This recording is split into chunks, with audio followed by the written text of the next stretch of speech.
power of span, aspiration, and passion, thus becoming and the impetus to achieve our dreams. In our professional lives, as fashion designer, we often deal with beauty as a physical manifestation, but beauty can also be an emotional, creative, and deeply spiritual force.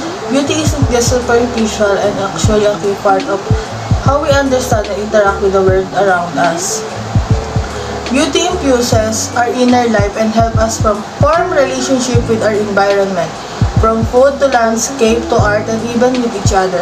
People who can show and speak about their insecurities this day are brave, especially if you will broadcast it in social media because it means that you are ready to show it in public.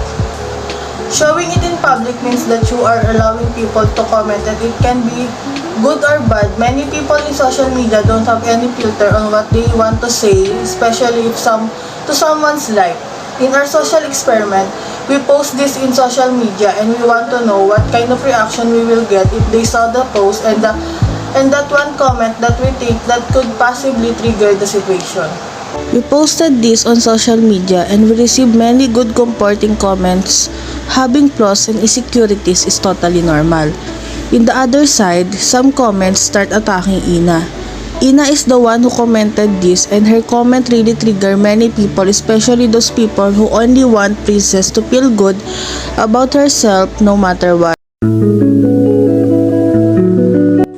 So after mag-post ni Miss Galicia na nade-depress siya sa mga sinasabi ng mga tao sa kanya na nababody shame siya, nag-comment dun si Miss Apolinario and sinabi niya dun na kung gusto niya talaga na ma-maintain yung katawan niya, dapat nag-workout siya at hindi dapat siya nag-iinarte at nagdadrama sa social media about sa nararamdaman niya kasi ganito yung ibang mindset ng ibang tao na kesyo sinasabi nila na nasa utak mo lang yan, na bakit hindi mo labanan, puro ka inarte, pero hindi ka namang gumagawa ng paraan para makuha mo yung gusto mo, yung mga ganun ba? And dito titignan namin kung ano yung sasabihin ng ibang tao, kung papalakasin ba nila yung self-esteem ni Miss Galicia na nag-post or mag-a-agree sila sa kinoment ni Miss Apolinario. What we did in the experimental group was to post a status. And I don't see myself as beautiful as I used to. Since the pandemic began, I've been unable to stop eating because aside from sleeping, it's the only habit I can think of. Maybe I think about working out at times, but I can fool myself. I still eat a lot. There are times when I have trouble sleeping because I don't feel like I ate enough overnight. And my sleep is disrupted every midnight. When I am not satisfied with what I eat, it's funny to think that when I post pictures on social media platforms, people used to tell me, buntis ka ba? Hindi naman kasi ganyan katawan mo dati. Hindi ka naman tumataba noon. Mukhang may anak ka na. Ang lapad mo na kasi. Parang gasol lang ah. If only they knew how difficult it is for me to sleep every night when I don't feel full from what I've eaten. I wish they could understand. I put up with it, but it's really difficult for me to sleep.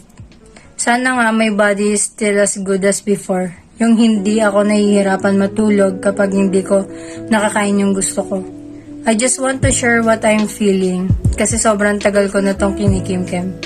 Which is why hindi na ako nagpo-post masyado ng pictures ko.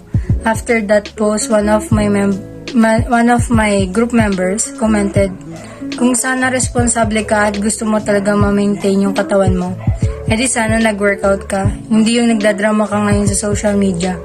Gawan mo ng solusyon, hindi yung pinopost mo lang. When Apolinario commented on Galicia's post, our experimental group was formed. She said there that she hoped she had done something about her situation, not that Galicia was just posting. Apolinario has a point, but in Galicia's case, I wish she had thought about what she said first. Many people commented on Apolinario's comment, and she was also stopped as a result of it. Many believe that if Apolinario ever experienced depression, someone else stated that Galicia is free to express herself on her own account. Some claim that if Apolinario had nothing negative to say about Galicia's post, she would have remained silent. Someone else mentioned that she hoped Apolinar would have the same experience as Galicia, that she doesn't know what it's like to sleep at night because of her consciousness.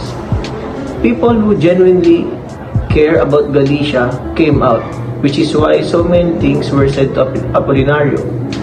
They both to make valid points in that post, but they also make a mistake.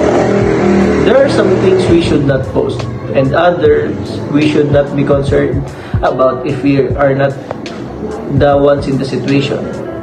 We should always consider what we post and say on social media.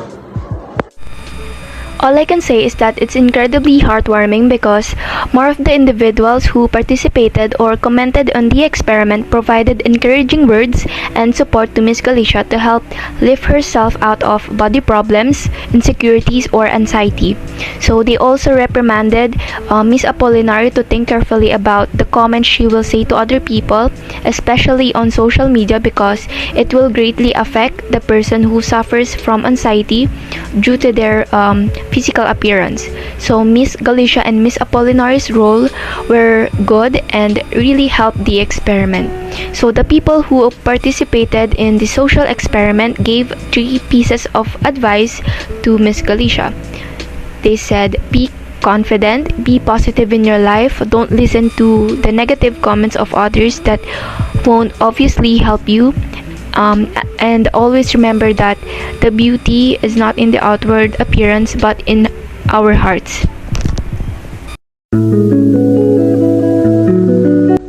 The controlled group that we had was something that we posted on Facebook that was connected to body insecurities. And one of our group mates commented on it, and that was scripted.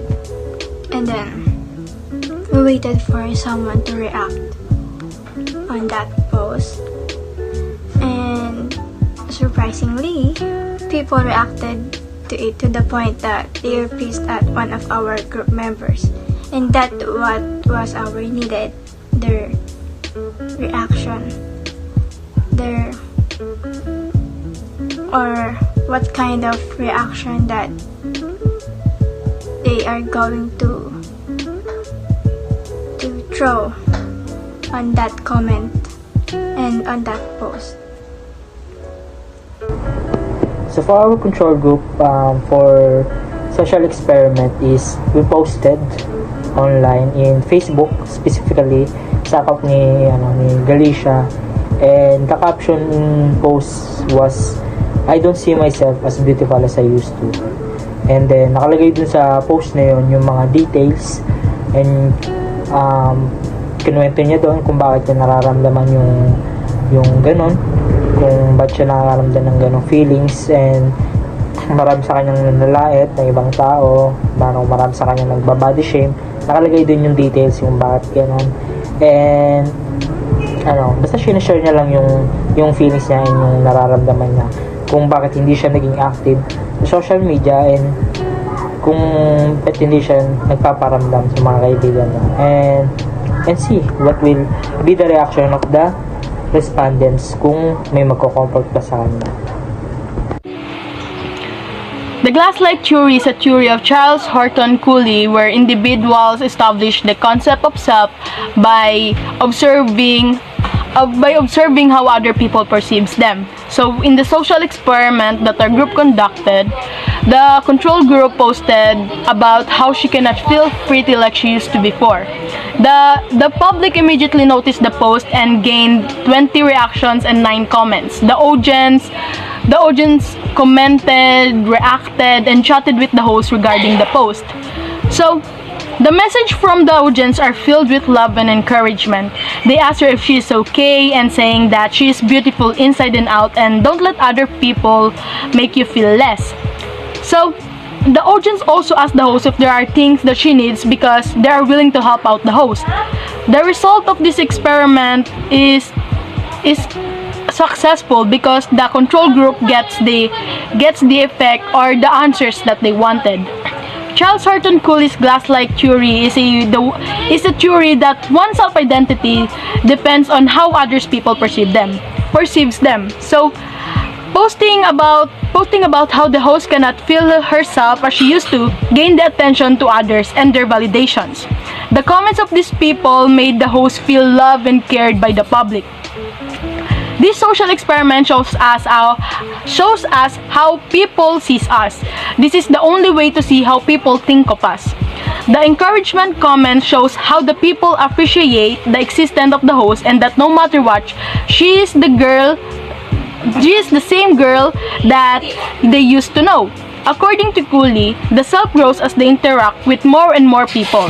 One can only become truly human through social experience. So, in the order to get to know ourselves more, it is important to socialize with other people because we cannot do it by just ourselves. It is simple for others to express their opinions on social media, and it's unavoidable that someone will discuss what you said because you made it public. What kind of reaction you will get from people if we post about how we feel about ourselves and someone sees a true but triggering comment? Galicia made a body-related expression and then Apolinario said something that could upset people. Many people consoled Galicia while others fought with Apolinario and stalked her profile. When someone gains a little weight, we Filipino immediately assume she is pregnant. I've already experienced it, but it's also partly my fault because there are so many options if I truly want to maintain my body. Miss Apolinario's comment makes an excellent point. If you want to do something, don't post it. However, when you think about it, it's not always easy to talk about others, especially if you're not in their shoes. So for me, the activity is a wake-up call that if you speak out about something in public or in social media platforms, you should be able to defend it. You can't just talk without defending your point.